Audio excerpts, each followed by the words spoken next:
अगर अब न संभले तो 2040 तक डूब जाएगी दुनिया कचरे में। विश्व जलवायु संकट के बीच अब सबसे बड़ी पर्यावरणीय चुनौती प्लास्टिक प्रदूषण बन गई है। ब्रेकिंग दी प्लास्टिक वेव 2025 नामक हालिया वैश्विक अध्ययन, जिसे दी न्यू चैरिटेबल ट्रस्ट्स और ICP इंटरनेशनल ने जारी किया है, इस समस्या की भयावहता और उसके संभावित समाधानों का विस्तृत चित्र प्रस्तुत करता है।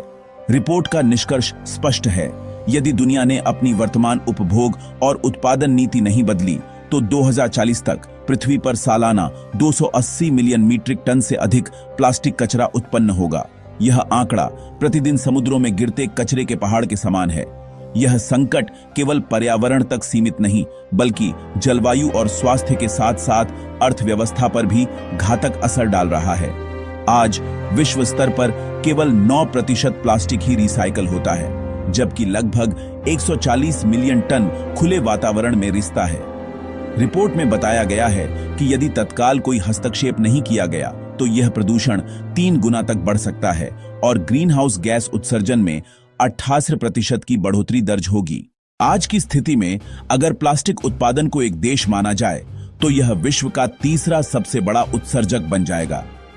लेकिन इस अंधकार में उम्मीद की किरण भी है।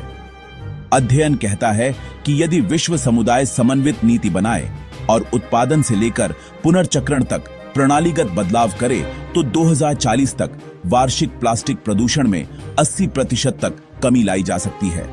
इसके लिए आवश्यक है कि हम सिस्टम ट्रांसफॉर्मेशन की दिशा में सोचें, मात्र कचरा प्रबंधन नहीं, बल्कि उत्पादन, उपयोग और पुनः प्रयोग की पूरी प्रक्रिया को नया आकार दें। रिपोर्ट का पहला बड़ा संदेश यह है कि नई प्लास्टिक सामग्री के उत्पादन को सीमित किया जाए।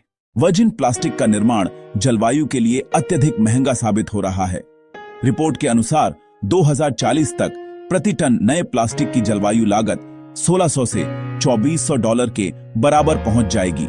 इसलिए यह आवश्यक है कि उत्पादकों पर पर्यावरणीय कर या कार्बन मूल्य लागू किए जाए, ताकि कंपनियां पुनर्नवीनीकरण सामग्री की ओर रुख करें। कैप एंड ट्रेड व्यवस्था के तहत प्रत्येक निर्माता को सीमित परमिट देने की सिफारिश भी की गई है, जिससे उत्पादन नियंत्रित रहे और उच्च आय वाले देश प्लास्टिक निर्माण में संयम बरतें। दूसरा पहलू डिजाइन से जुड़ा है। आज अधिकांश पैकेजिंग मिश्रित पॉलीमर से बनती है, जिससे रिसाइकलिंग लगभग असंभव हो जाता है। यदि उद्योग एकल पॉलीमर सिस्टम अपनाए तो रिसाइकलिंग दर दोगुनी और उत्सर्जन में 26% तक की कमी संभव होगी। साथ ही उत्पादों में प्रयुक्त रसायनों की पारदर्शिता और परीक्षण सुनिश्चित कर हानिकारक यौगिकों को चरणबद्ध हटाया जाना चाहिए। इस संकट का एक सामाजिक आयाम भी है, जिसे अक्सर नजरअंदाज कर दिया जाता है। दुनिया में लगभग 3/4 प्लास्टिक पुनर्चक्रण कार्य अनौपचारिक श्रमिकों के भरोसे चलता है, जो बिना किसी सुरक्षा, पहचान या सम्मान के जीवनयापन करते हैं। रिपोर्ट भारत के पुणे स्थित कागद कच्छ पथरा कष्टकारी पंचायत KKPKP का उदाहरण देती है, जिसने हजारों कचरा बीनने वालों को औपचारिक पहचान दिलाई और उन्हें सामाजिक सुरक्षा के दायरे में लाया। प्लास्टिक सुधार की किसी भी नीति को तब तक प्रभावी नहीं कहा जा सकता जब तक इन श्रमिकों के अधिकार और गरिमा सुनिश्चित न की जाए। अंततः सबसे बड़ा सुधार पारदर्शिता के क्षेत्र में अपेक्षित है। कंपनियों तक अपने उत्पादों में मौजूद रसायनों की पूरी जानकारी नहीं रखती। रिपोर्ट सुझाव देती है कि अंतर्राष्ट्रीय स्तर पर नो डेटा नो मार्केट नीति लागू होनी चाहिए, यानी बिना वैज्ञानिक प्रमाण और सुरक्षा परीक्षण के कोई नई प्लास्टिक सामग्री या रासायनिक यौगिक बाजार में न उतारा जाए। इससे न केवल जवाबदेही बढ़ेगी, बल्कि उद्योग और सरकारों दोनों पर निगरानी भी सुदृढ़ होगी।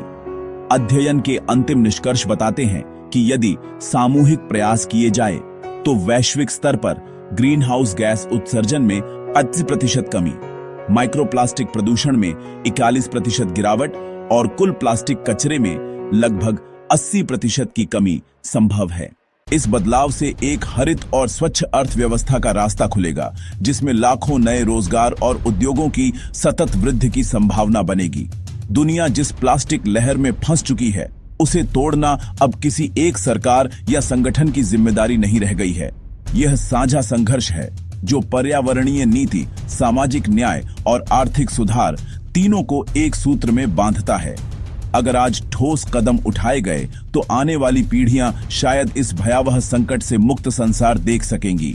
कृपया वीडियो को लाइक करें, शेयर करें और चैनल को सब्सक्राइब करें।